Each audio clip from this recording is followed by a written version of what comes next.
What's up, guys? Wow, my camera is way off. So, I want to start out. We're going to wait a little bit for people to get in here before I give too much information. But you guys may have noticed the new intro. It's kind of a new me. This is going to be something that I do from time to time. I don't always have guests to come on, but I really, really wanted to start doing a weekly live for you guys. I feel like everybody seems to like the updates, and you guys were watching my Shut Up Binya vlog. I'm probably honestly going to retire that, and this is going to become that. So essentially, I'm going to give you guys some updates on everything from life stuff to things that are coming on the channel. And honestly, the other thing I really want to do is I want to try to get some more Q&A stuff going. So if you guys have questions, a technique you've been curious about, a product that you may have seen me use that you want information on, I really want to open this up to everybody and have you guys just give me feedback and try to draw the conversation out of me. I'm not going to lie, I'm used to having another person to bounce off of, and it's going to be a little tricky to do this by myself. I'm not as good as Maine at doing the whole talking by myself thing. So, like I said, I'm just going to give it a few more minutes for guys to jump into this live. I see we got our regulars in here, Michael Bradley, Scott Romano. You guys are hanging out with me. I'm not sure if John's jumping in, but I know he usually comes in at some point too. There's Maine right there. Hey, buddy. Yeah, dude, I'm not good at this whole talking to myself thing like you are. I got to learn how to do that, apparently. I've actually been doing a bunch of editing today, and I guess we might as well just kind of jump right into it. So, I got some, I guess we'll call it sad news. I got an email today from Daniel. So, I'm not going to give you the details, but overall, I will no longer be doing the May Contain Fishing podcast anymore. Me and Daniel have no issues. We're still friends. Everything's all good. He's got some exciting opportunities that I'm going to let him announce. Um, but overall, I will no longer be doing the May Contain podcast as a co-host. So that is something that's going to be no longer happening. In a way, it kind of works out because I did want to go to a single every week live stream here on Tuesdays. So it'll kind of keep it a little bit more fresh. You guys won't have to see me twice in a week. And I'm sure you guys will probably get sick of me over time. I don't know, man. And the other thing that, another big factor here is going to be I'm doing something different with my content, and you guys are kind of my target audience. Um, Basically, I want to try to do more videos like some of the ones that you're going to see very soon, where there's a little bit more length to them. Some of them are going to have more music in the background, a little bit more detail to it. And I want to ask you guys right now, especially considering my core audience is in this group right now. Do you guys like the just random fish catch, talk, fish catch videos? Or do you prefer the more artsy, let's say, with some music in the background and some shots of eagles flying and stuff like that, kind of like my boy Bear Fishing does? Um, that's one of the things I've been debating on for a while on my channel. I actually had I was getting less views when I did that kind of stuff, and then all of a sudden I've noticed I've actually had some friends comment. My boy Kyle Claxton, a guy I used to play Xbox a lot with, messaged me and said that he really enjoys the longer format videos. So I'm thinking about doing more of that content, and I really also have a lot of stuff coming your way. So what you guys don't know is I've been fishing since March, and some of the stuff that you guys have actually been seeing was recorded last year. I've saved a bunch of videos. I've made some content that I, to be honest, didn't have a place for last year. So what I did was I saved it and I started pushing it out little by little. But you guys are going to start seeing a lot more of this year's content. And this year has been really weird. And the guys up here in the Northeast can probably attest to it. I don't know how the South or other areas have been, but fishing has been really screwed up. Like everything happened at accelerated rate. You went from bass on beds to bass done spawning. And I've caught a lot of fish that have been quality, but I've also like just had these weird days where I just don't catch anything or I catch nothing but 12 inches all day. And not saying that I'm, a trophy bass fisherman by any standards, but overall, like it's been a really weird year. And I'm not really sure if you guys are experiencing the same kind of thing, but I think that global warming or whatever whatever term you want to put it, the weather has definitely had an impact on the fishing here in the Northeast, and I'm struggling to find fish. And when I do find fish, it's like one good one and then a bunch of dinks, and I never really seem to get on a consistent bite. And honestly, the best bait has been the wacky rig for me.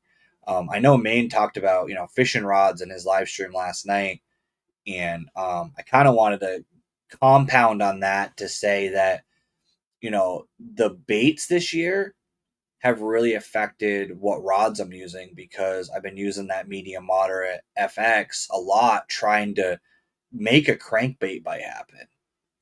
And it just hasn't. I mean, yesterday was the best day that I've had with a moving bait bite.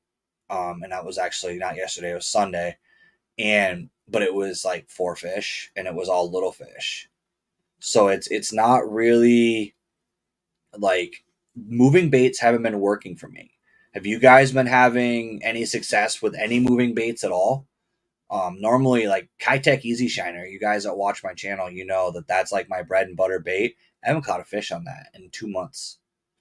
I got to the point where I cut it off and started throwing a jerk bait and started throwing other styles of baits.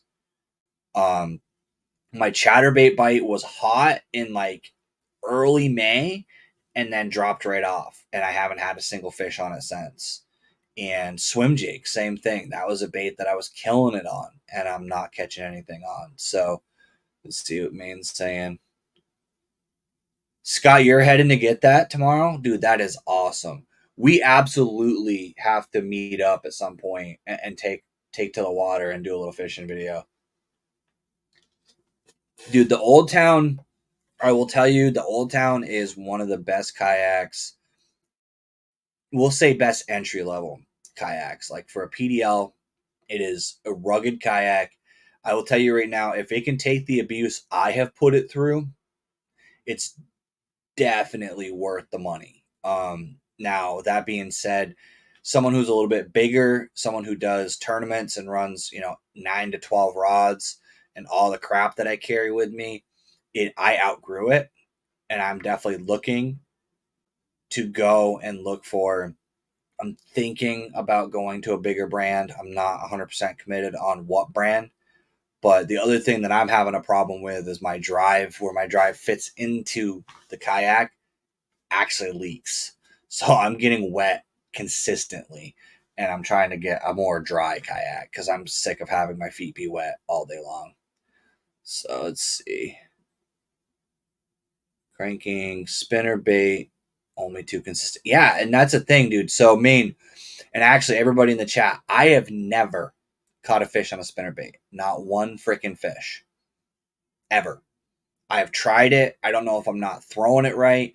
I don't know if I'm not consistently fishing it enough to get the experience with it, but I have yet to catch a fish on any spinner bait. And we're talking everything from Booyah to freaking 6 cents to, I've thrown them all. It's not like I'm buying cheap ones. I'm throwing the Walmart ones. Dude, I've never caught a spinnerbait fish, and I want to do that this year. Mini Max is another one. So I've caught a few fish on that Mini Max, and I'm actually going fishing on the 4th of July. This is gonna suck. I'm not gonna lie. The 4th of July, I'm traveling 3 hours to go pre-fish for my next tournament, and I'm heading up there. to spend the day there to try to figure out that body of water. And I've got some intel that the Mini Max does work well there. But again, that's one of those baits that I try to fish it and I'll get a few bites, but I've never really had the consistent bites with it. What do you use for a trailer on that Mini Max, Scott? Like, are you using anything specific? Because maybe that's my issue, is that bait is so small that it's hard to figure out exactly what trailer to put on there that's not going to affect the action of that bait. Let's see, let's what else we got going on for chats here. But and guys, if you have any questions at all or any bait ideas, topics, anything that you guys want to talk about, basically throw them up there, because like I said, I'm going to struggle to probably keep conversation going because I'm used to having someone to bounce off of. But I will say, content wise, like I said, I've got a lot of stuff coming up. I'm literally changing the oil and lower unit grease in my boat. That's why you guys haven't seen any boat content. I haven't changed the oil or lower unit grease in my boat since I bought it, and I have no idea how many hours it had on it before. So I am doing that this week, and my goal is to start fishing Lake Bomazine. So those of you from this area, you're familiar with it. It is a lake that supposedly has these monster fish in it, and I see so many pictures and so many videos of guys catching monsters on Lake Bomazine, and I have yet to really top, like, I've never caught anything over like 14 inches in that body of water. And it's really frustrating because so many people have success there. And that's like my nemesis lake. So basically, it's one of those places that is 30 minutes from my house. And that's to the farthest, the southernmost ramp. And I just can't figure it out. So my goal is I'm actually going to be doing a video series, and I'm hoping you guys will like it. It's going to be a little bit longer, and a little bit more talking than fishing probably. But I'm going to be doing a Nemesis Lake series. So what I'm going to be doing is literally kind of documenting my journey of trying to fish that lake and figure out how to catch fish there, because my championship tournament for Slay Nation is on that body of water in October. So I know right now versus October is entirely different fishing, but I need to figure out something. I need to get some confidence in that lake before I, really go there and fish competitively on it. And it's the southern end, so it's the Kehoe or Green Dump if you're a local. It's that access that we have to launch our kayaks from. So what I'm doing is I'm getting my boat ready, and I'm going to be fishing some big water. I do plan on fishing Champlain, weather permitting. Try to get some Champlain content for you guys out there. And overall, it is going to be probably a bunch of boat videos are all going to hit right back to back, because I want to get some content out for you guys. And honestly, this time of year, having the kayak on the water is fun, but when it's 90 degrees out and I have to pedal all the way across the lake out deep to find fish, it's much more fun to jump in the bass boat. So, speaking of the bass boat, while we got mainstream fishing in here, dude, you should definitely try to make a plan. We should try to connect and have you come up here and jump in my boat and go on Champlain. That way you don't have to bring the kayak up. You can just throw some rods in the car, meet up here somewhere. Even if we have to go meet on the New York side somewhere, and hit up Champlain. We'll take the bass boat out. We'll make some content for your channel. If we can find an area, or even if we can't, maybe we'll do a recorded podcast right there on the lake and then just release it later. So if that's something that interests you, man, just hit me up and we'll make that plan for sure, because I want to definitely hit Champlain a bunch, but it's way more fun when someone's in the boat with you than being by yourself.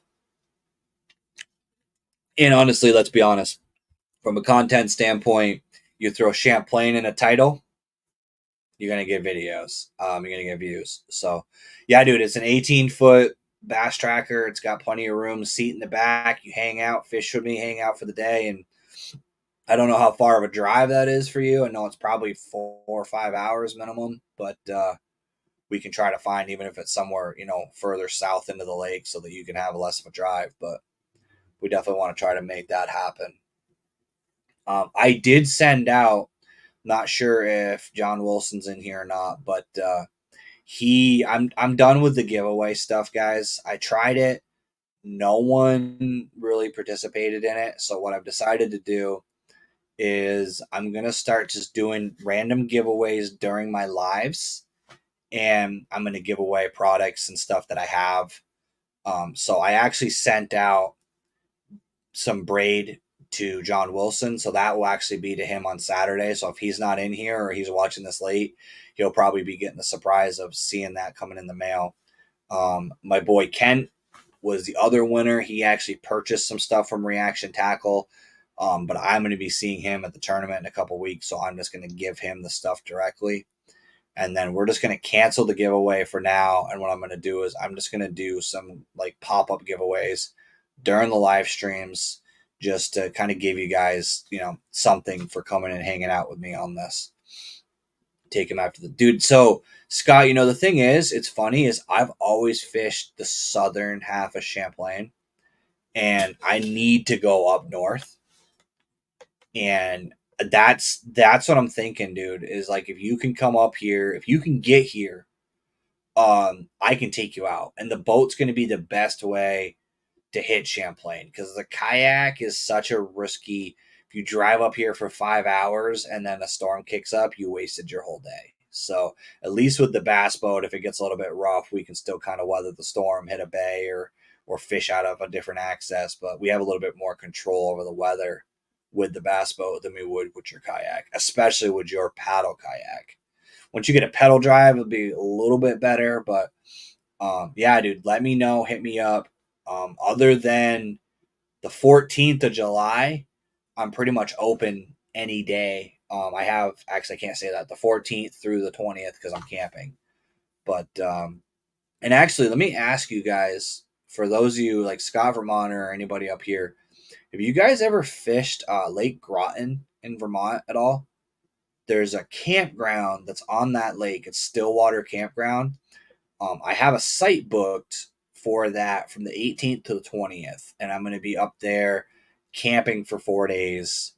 I've never fished it, never even seen it, didn't even know it existed until we found the site on the internet and booked it. And I'm kind of curious to see how the fishing is there. The one thing that I did notice is that there doesn't seem to be a state ramp on that body of water. So you have to fish it basically through the campground or own a camp on it. So that was kind of interesting to me because I wanted to see if that was something that was going to play out. That one's interesting because it says it has a lot of smallmouth, largemouth. And I'll be honest, I looked at like fish brain and stuff like that, but I don't trust that because I've seen people say they caught stripers in Vermont on that app. So I'm not so sure I trust that app is actually accurate because there's so many times I've seen people be like, "Oh yeah, I caught smallmouth in this lake," and I'm like, "There's no smallmouth in that lake." So I don't know. I'm just wondering if anybody had fished there at all and seen anything, or could give me some information on what I should bring for baits because it is about a 2.5 hour drive, and I don't want to have to drive all the way up there and not have the right baits. And mostly still in Vermont. What's your actually, Scott? Yeah, let's ask that question. What's your favorite body of water to fish, and what's the body of water that you want to fish first once you get your kayak set up? Yeah, dude, exactly, dude. It's just too many. It's we're trusting people who stereotypically lie to give us information. It's just not a good plan. It's not a good idea. It's like these guys that ask ice fishing guys how many inches the ice is. They're not going to tell you the truth. They're either going to undersell it so you don't fish there, or they're going to oversell it because they're crazy. See, that's one of the ones on my list that I haven't fished yet. It's one of the ones that I actually made a list. I went through. For those of you who aren't from this area, Vermont Fish and Game has a website, and on that website you can actually search bodies of water, and you can actually search by what species they have, what county they're in, things like that. It gives you the lake size, the max depth, and like what kind of boat ramp it has. And I actually filled out an Excel sheet, and I actually did that to pick different bodies of water, because one of my favorite things to do is fish a new body of water, like something that's brand new that I've never seen. Hit that body of water, try to catch fish, try to figure out the pattern. That is one of my absolute just freaking favorite things to do, is just to have that ego boost of going somewhere brand new, catching a fish, and then having that fish, like just knowing that you outsmarted something that you've never been to. It's just, to me, it's like a sense of accomplishment. Okay, I caught a bass on a brand new lake that I've never fished before. The other thing I really want to try to do this year is touch more different bodies of water in Vermont, kind of expand my skill, um, because overall I'm getting better at tournament fishing and I'm learning. And Somerset, dude, is another one that I fished that. So, Scott, I fished Somerset for a total of 25 minutes. I went down there with Bobby Roast Beef from the Jigs and Bakes podcast, and we literally hit the water. The water temp was 38 degrees, and we got about, I don't know, 100 yards from the ramp, and it started snowing. And then it started blowing wind, and then it was like getting colder, and then actually ended up snowing like heavy on my way home. And I was just like, nah, I'm not in a plastic boat in the beginning of the year. Freaking cold water like that sucks. See, that's the thing, is I do take a little bit of all baits, but like when I go to specific bodies of water, I repack. So I bought these things. They're kind of cool. I think they're Z Rust. They are Flambeau Z Rust. I think they're called like satchel or half satchel or something like that. Big plastic bin that you use, and you put your baits, your plastics in it. So it allows you to put like those clamshell packs and all that stuff in there. You don't have to deal with all of the crap that, like, you have to deal with the binders. The binders are okay, but the problem with the binders is once you get a couple, like Kitech Easy Shiners are a perfect example. If you don't keep those in their original package, the tails get crimped, the baits get pinched, they don't perform right. So what I do is I bought those satchels, and I pack them specific. So I have one that's basically like worms and that type of bait, and then I have one that's like craws and trailers, swim baits.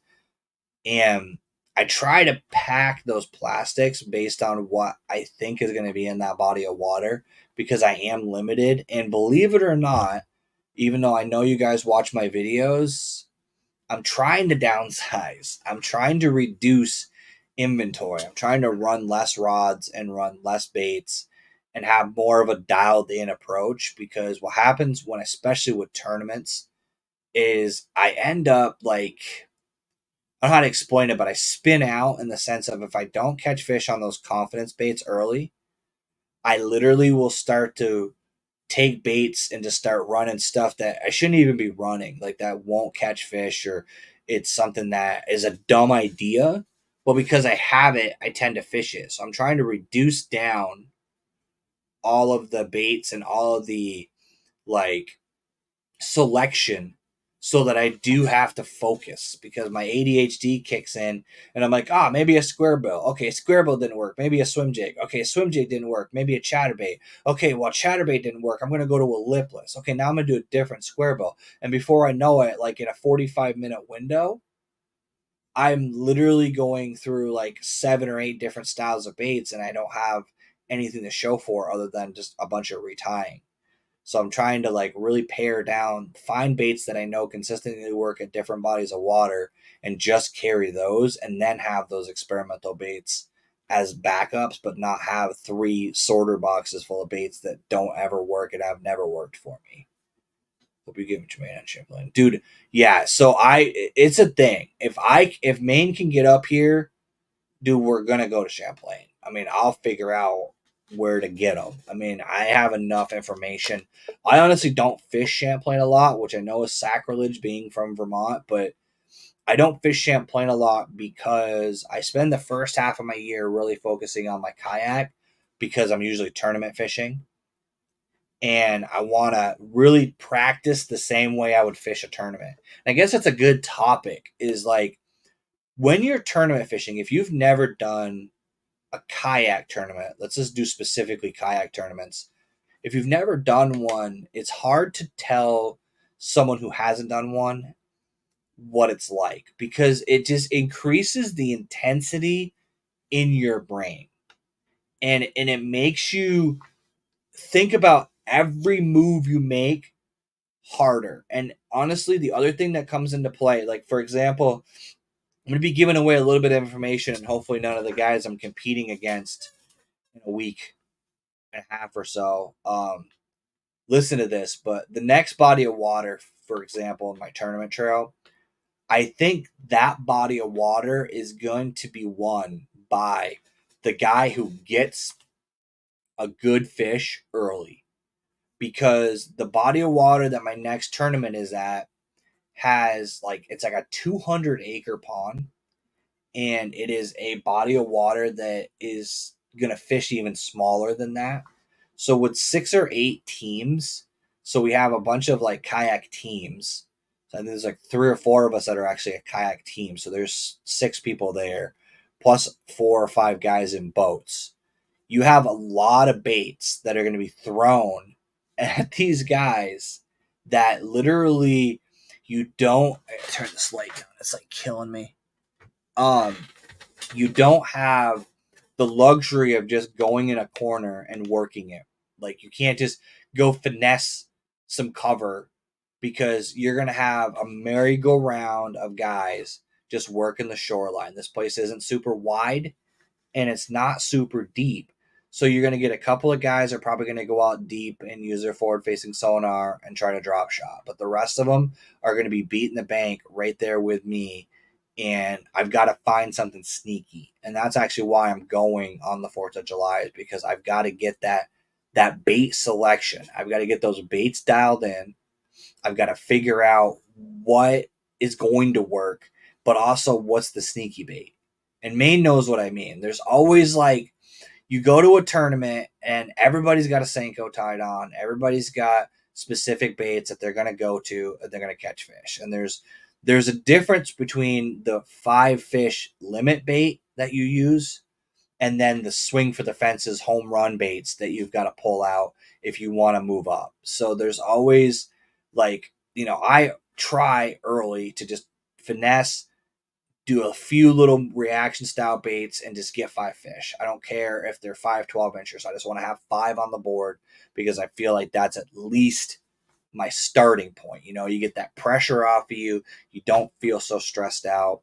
And then I upsize. Well, with this body of water, I don't think that strategy is going to work. I think you need to swim for the fences immediately in order to win this tournament because you're going to have probably 85, 90 inches minimum to place in the money. From what I've seen and some research I've done and some people I've talked to, there is some 18, 19s, and 20s in this body of water, smallmouth and largemouth, which is cool that there's that big of both species. But the thing is, in order for me to accomplish that, I'm going to have to really work because I don't know this body of water. And there's a lot of docks, which is going to trip me up because I love dock fishing. I don't know any fisherman that hates dock fishing, but I am that guy that I will throw a Senko or a Ned rig at a dock 20 times because for some reason,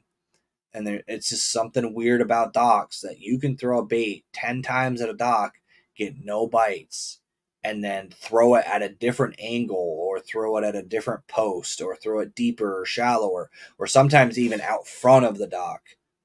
And all of a sudden, boom, you're pulling in a 20-incher. And it's crazy, like, how, like, it's funny to think about, like, if you think about that bass is sitting under that dock and I'm dropping Senko after Senko after Senko in front of this thing, it's almost like you wear it down and piss it off. and that's why it bites. So that fish was there the whole time. The problem, like I said, is with this tournament is there's going to be 8 other guys behind me waiting in line to flip onto that dog. So I'm going to have to figure out these sneaky baits. I have a few that I have some ideas that I want to try that I think other guys just aren't going to have because they're JDM baits or they're a bait that I pour myself or something like that. But it's just something that I gotta like. I've really gotta approach this next tournament differently.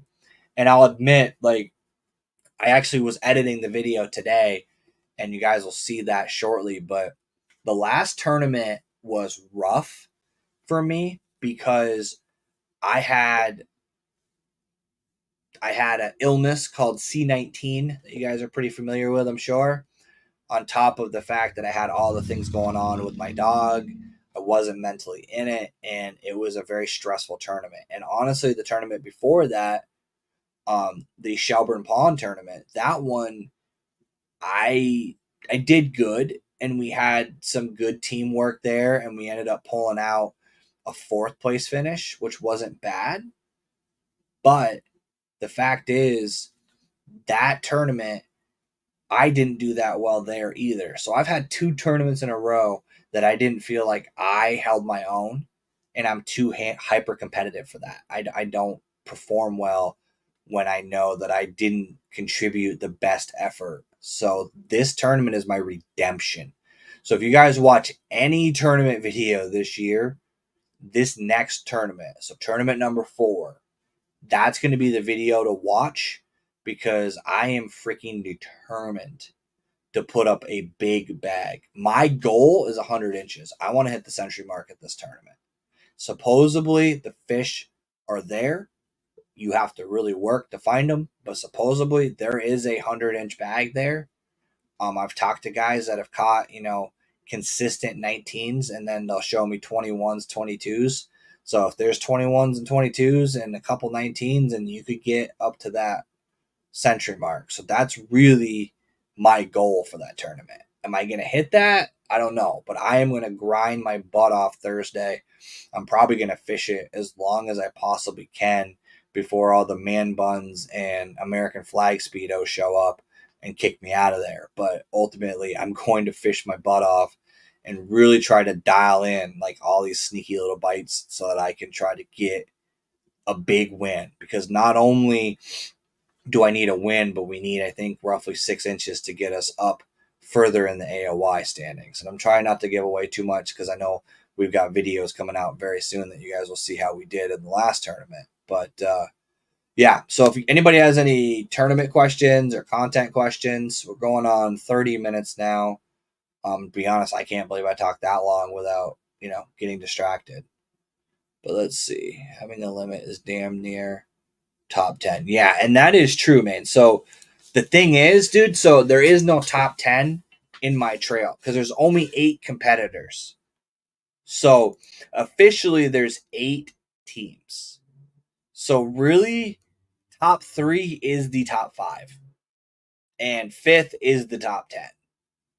But I don't like finishing out of the money in this particular tournament series because there is only 8 competitors. So finishing out of the money is middle of the pack automatically, which is okay, but I'm too damn competitive for that. And especially considering these are Vermont lakes. Now, granted, the next 3, I have to travel a long freaking way to get to these places.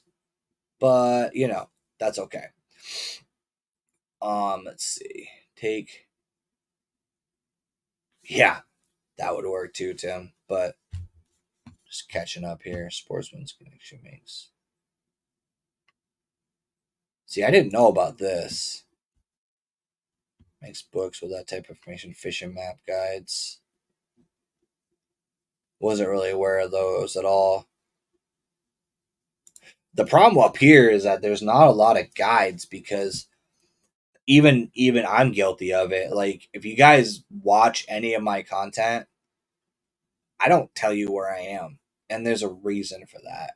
There are some lakes that, like, I will tell you there is So yeah, I'll tell you the lakes on my trail because these ones aren't really ones I'm gonna ruin. So the next four lakes on my trail, the next one is Miles Pond. That's in Concord, Vermont. I didn't even know there was a Concord, Vermont, but that's where it is. The next lake after Miles Pond is Lake Elmore, and that one's a freaking haul from here. The next lake after Elmore, like they're progressively getting further away from my house. The third lake is freaking Magog, Mount for Magog, way up on the Canadian border. I guess South Bay is where we're launching from. But again, the thing with these lakes, and that's what's really going to like, it's what's going to make the difference for me is being able and willing to travel because I don't have a ton of experience on these bodies of water, and I need more experience to be able to compete because some of these lakes are actually close to some of the other competitors. Like some of these guys have posted pictures recently of them fishing there, so I know that they're not that far away. But yeah, Sky, exactly. So for me, that's a two like Miles Pond. The next tournament that I'm fishing, it's July 14th is the event. That's 2 hours and 45 minutes one way from my house. The next lake after that's about the same. Um, and then the lake after that is on the freaking Canadian border. So I think that's 3 hours. So we're talking 100+ mile drive one way to fish a tournament. The good news is I've had some homies that have offered for me to crash at their house that's closer. So I'm going to have a place to stay for the Miles Pond event. I'm going to be about 20 minutes away from the lake.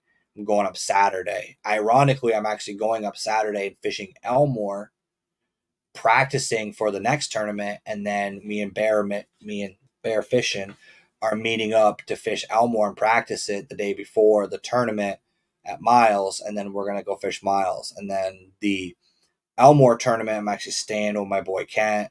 More than likely, he's gonna have to get clearance from his wife because me and my buddy are gonna end up staying there. But we have to sort that out. But basically, hopefully, we can work that out. So then I'll be really close to that event. Magog is another one that I may either get a tent site, sleep in my truck, and that's one of the things that people don't talk about with some of these tournaments is that, for some of us, traveling for a tournament is 2-3 hours to get to the body of water. So with a 7 o'clock launch, you're talking getting up at 3 o'clock in the morning, trying to leave your house by 4 so that you can be there in time. If not 2 o'clock in the morning and leave by 3, so you have time to unload your kayak and get set up and hit the water.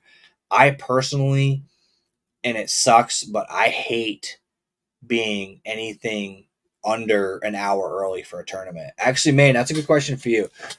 Are you one of the guys that just rolls in? And we can't sleep at the lake, dude. That's the problem. So, all of our boat ramps don't allow overnight sleeping or camping. So you literally can't stay at the boat ramp. You will get fined. So that's what sucks up here is that you're not allowed to, and the state will monitor boat ramps. I've been kicked out of boat ramps night fishing, just trying to record an outro on my truck, and had that's the thing, dude. So see, that's why we got to get Maine up here, guys. There's like 4 Walmarts in the whole state, dude. Like we have like 4 or 5 at the whole state, and actually our Walmarts don't do overnight camping either. Like Walmart in Rutland, I don't think you can camp overnight at. There's a lot of Walmarts that don't offer that around here. It's a different world up here. It's not the same kind of deal as it is down there. Yeah. So like, um, which it's ironic, dude, because you can't park at a boat ramp and camp overnight, but you can pull into a pull off on the side of the road and camp, and that's fine. That's perfectly legal. So our state laws are just stupid. No, dude, if you came up here, I'd have you just crash on my couch. For real. Like, I'd just have you come up and sleep at my house, and then we'd go fishing. But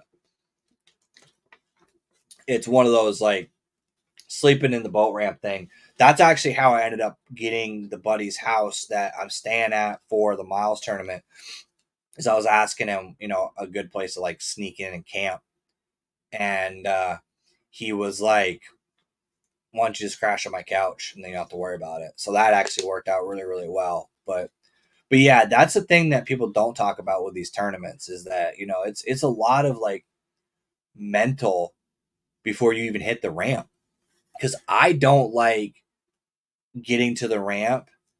Like some of these guys for these tournaments are showing up at like 6:30 for a 7:30 launch or 7 o'clock launch. And they just launch and throw their shit in their kayak and go. I need like this whole process. Like I've literally got this whole deal where I get there, I pre-tie all my baits before I leave. Um, and I literally have everything set up so that I can launch as fast as possible. But then I need that like mental like ramp up mode where I sit there and take my time, hang out, get my brain right, get everything sorted, make sure all my stuff is set up and ready to go, and then I get launched. If I have to like rush to get the water, I'm gonna forget something. One of the first tournaments that I showed up late for, I left my freaking net in my truck, and like for kayak tournaments, your net's probably one of the most valuable pieces of equipment you can have because your net becomes your live well while you get ready to measure your fish. So like not having a net, not really conducive. So that's something that I have to have that routine or I won't do good. We have a nice little hangout the night before. Yeah, see that would be cool, dude. I would love to do a trail where everybody like hung out the night before. Really, what happens with the Vermont Slay Nation right now? Now, granted, we're all kind of new, we're kind of getting used to hanging out with each other, but like we just kind of all show up, we fish the tournament, we do when we socialize, we're all friendly, but we don't like. It's not like you go to dinner after. Like when I was in MAKB, a lot of times we would end up like going out to dinner after. I ended up a lot of times going home because I had a 3 hour drive. But a lot of times, a lot of local, that's actually one of the coolest things about kayak tournament trails versus boat trails that I've noticed is that the kayak trails are more like a group of buddies going fishing together. It's not real, it is a competition. Don't get me wrong. From 7 o'clock until like it's like 7 to 2, right? Is the tournament window. From 7 to 2, you're dead to me. You're not my friend. I will cut you if you get too close to me. I want to fish and I'm gonna beat you. After the tournament time is over, we're homies again. We're friends. I'll talk to you, I'll socialize. But from the moment that starting bell to the moment that that tournament ends, I am in an entirely different, I'm in competition mode. I've even told my friends, like I've been like, guys, listen, when you fish with me in a tournament, I'm a totally different person. I had to warn Bear that, like when I start from that first cast to that last cast, I'm in a different headspace. And then after that, I'm fine. It's just how I have to operate. I have to be in a different wavelength to be competitive. But you don't have a net right now. Did you lose it when you wrecked your kayak? That's that sucks, dude. Because see, Great Lakes finesse stuff is underrated. A lot of people don't know about that stuff, but they make some pretty sneaky baits, and they make some small stuff. Like they make some real little stuff that you could drop like you could drop some money on. And I I've had some success with it, and I've had some failures with it, but it's definitely some sneaky stuff. And the way the material is made out of, like their baits are a little bit more durable, in my opinion. Like I've fished a lot of their stuff, and they have like how to word it. Like it's like a different plastic. It's not elastisol, but it's or plastisol, whatever the Elastec stuff, but it's definitely like more durable than like a Kitech. Because let's be honest, I promote Kitechs every video almost, but Kitechs they fall apart. First first fish that bites them, they're garbage. Do Ben? I actually got to get Ben on here. I've been trying to get Ben to do a live with me, and the last couple of times I tried getting him on, yeah, things fell through. But I should hit him up and try to get him on a Tuesday show. If you guys don't follow Ben Nowak, that dude, when it comes to smallmouth, that dude is dialed in. And for northern fisheries, because he's out of Michigan, so he has some sneaky stuff. He talks about stuff. He's very much like a hyper detailed Alex Rudd is really the best way to word it. I mean, he's friends with Alex, but like he does some really cool stuff with smallmouth that you don't see anybody else doing. And he does give away quite a bit on what he's doing and how he's doing it. So if you guys haven't checked out his stuff, I highly recommend checking out Ben's videos. I watch a lot of his videos if I'm going to a smallmouth lake to get some ideas. Man, did you decide on any rods yet? I know you were doing the video last night. Did you start digging into because I'm sure there's gonna be a bunch of 4th of July sales. Did you figure out anything specific that you wanted yet? Have you bought anything yet? Or are you still waiting? And guys, if you like I said, if you have any questions, you're helping me out by feeding me questions because I suck at doing this. I'm gonna be doing more guests for sure. We're actually going to be trying to have a collaboration with Maine at some point where we're going to just dual stream on both of our channels to try to bring the audiences together. I was going to have him come on a Tuesday night, but I realized the same guys that watch Maine's podcast are the same guys that watch mine. So making you guys watch back-to-back podcasts with both of us as the same person on the video, it's kind of seems silly to have you do that. So I'm definitely going to try to do a dual stream or something similar while I can. And like I said, I'm done with the whole having a true co-host thing. I've tried to have co-hosts. I've been through 3 of them now. And every time I get a locked in co-host, they go get a life on me. And so I'm going to have to learn how to do this talking by myself thing, I guess. But trying to think. So Scott Vermonter, I want to know, what color did you get? Which Old Town color pattern did you get? Because they have like a bunch of really cool colors and then they have some funky ones. Did you get like one of the like custom limited edition colors? Just gonna kind of scroll back through this chat here and see if I missed anything.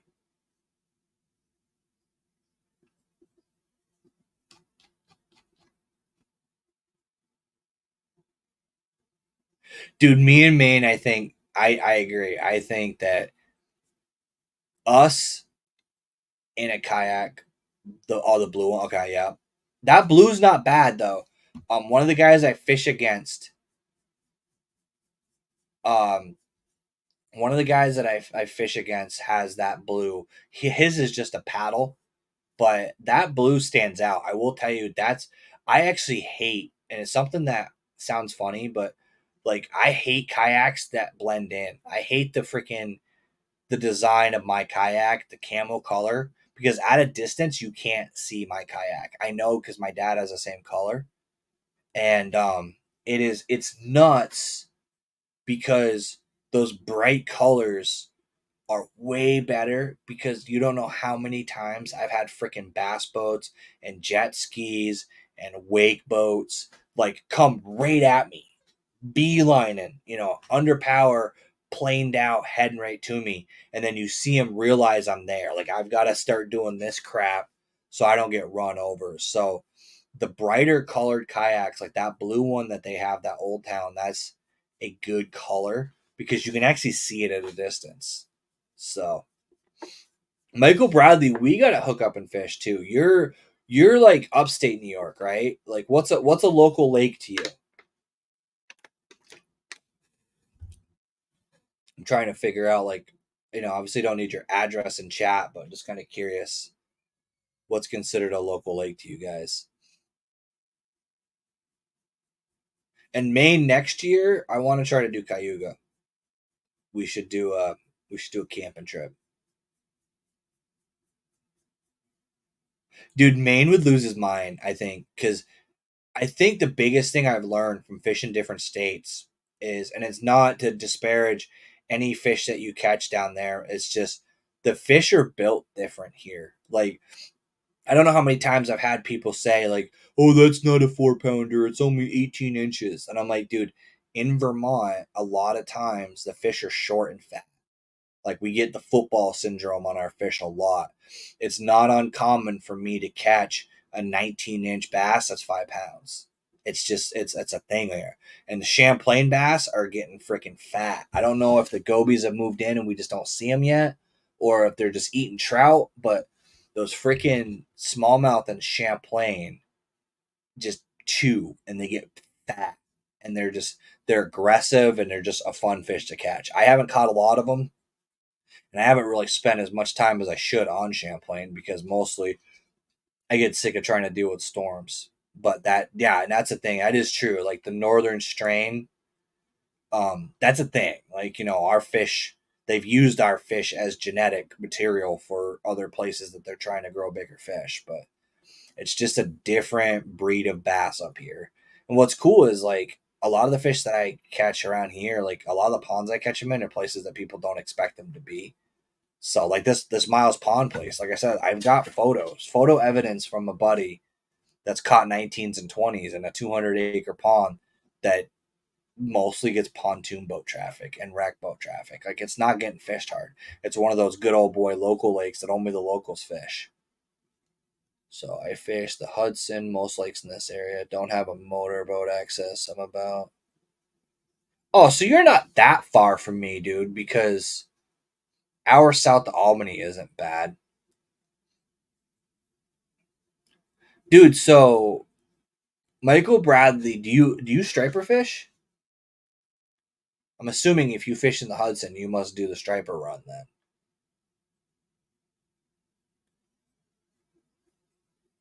So I'm wondering because I want to get on a freaking striper. I've never caught a striper, and I know there's all kinds of like stupid regulations and crap on them, but that's actually a bucket list fish for me is to get on one of them because I don't have them here. I'd have to go either to Massachusetts or drive down to the Hudson to catch one because we don't have them anywhere in any lake in Vermont. I wish Champlain had them because that'd be freaking cool, but they're not in there. So that is definitely a bucket list fish for me. What's out of curiosity, just to ask this question, what's everybody's, let's say, PB largemouth to keep it generic? What's the weight or length if you do it? I do mine more by length now because a lot of times I forget my freaking scale. So I always have a measuring board because I'm usually always involved in a tournament.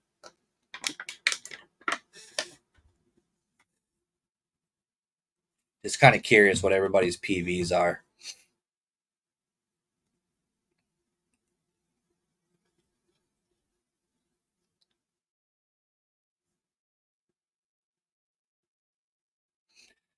See, dude, that'd be freaking cool. 8.5 is a big fish, man. Because mine's a little over 7, like 7.25. But the problem is I don't know if my PB is accurate because I measured it on an old spring scale style scale that I'm not 100% sure it was accurate. I think the fish was actually bigger, but 8.55 is a big freaking bass. That's a solid species. Especially like, well, you're fishing a lot of New York lakes, right, man? Like that's usually where you're fishing, or is that in Jersey? You haven't made it to straight for fish in a few years.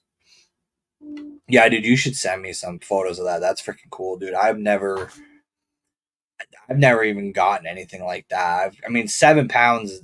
When you get from 7 to 8, that's a whole different animal. Like it's a different fish altogether.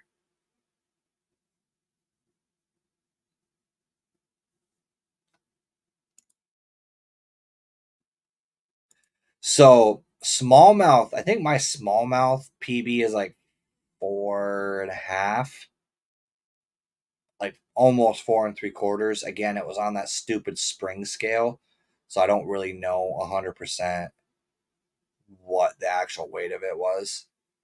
I have a digital scale now, but I didn't at the time. Dude, smallmouth are different though. Like a 4 pound smallmouth, in my opinion, is like the equivalent of a 10-pound largemouth. Like this is the way they fight.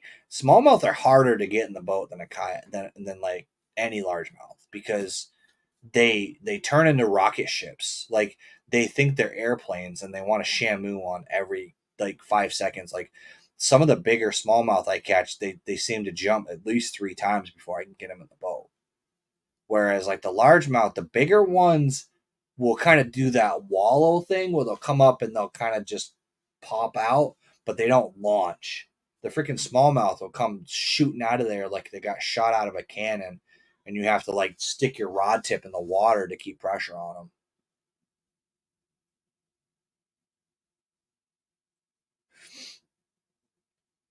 Dude, it's crazy how aggressive the smallmouth are. It's nuts up here. So, but yeah, we're going on an hour now. And I managed to get through an hour talking to you guys and hopefully didn't bore everybody. So we're probably going to wrap this one up right now.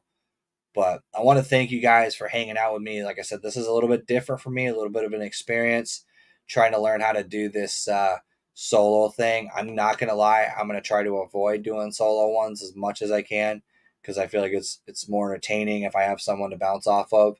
That being said, if anybody that comes in my videos on the regular basis wants to come on here and just talk fishing with me and just be here, even if it's for a partial part of the video, hit me up on Instagram. You guys all know how to reach me.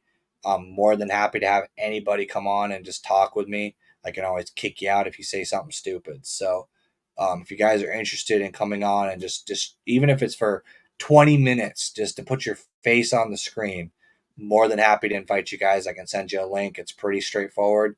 You only have to do it with a smartphone, and I can send you the link. You join in, and as long as you've got semi-stable internet. So it's just the way I want to do this is I want to try to do this every week to try to have more information as stuff starts happening and as I start fishing more. I'm going to give you guys like a recap of how the weekend went, maybe tell you guys some secret information.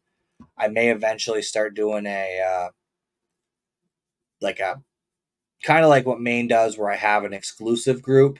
I'm probably not going to do it through YouTube. The American Angler has the ability to do exclusive videos through them, and I may be doing like a membership, a Patreon, that kind of thing. Haven't really decided if I want to do that or not. Um, to be honest, I wouldn't pay to watch my content, so I don't really feel right charging you guys. But I do want to get some new cameras and some new stuff because there's some stuff that I really need. And I really want to try to earn some money to do that. And one of the ways to do it is obviously have a Patreon and a membership. But anyways, the point is I am going to be doing some exclusive content. I'm going to be betaing a membership in the sense of I might do some posting where I share links with you guys. And I might send out links to guys who regularly come to my posts and let you guys get videos early.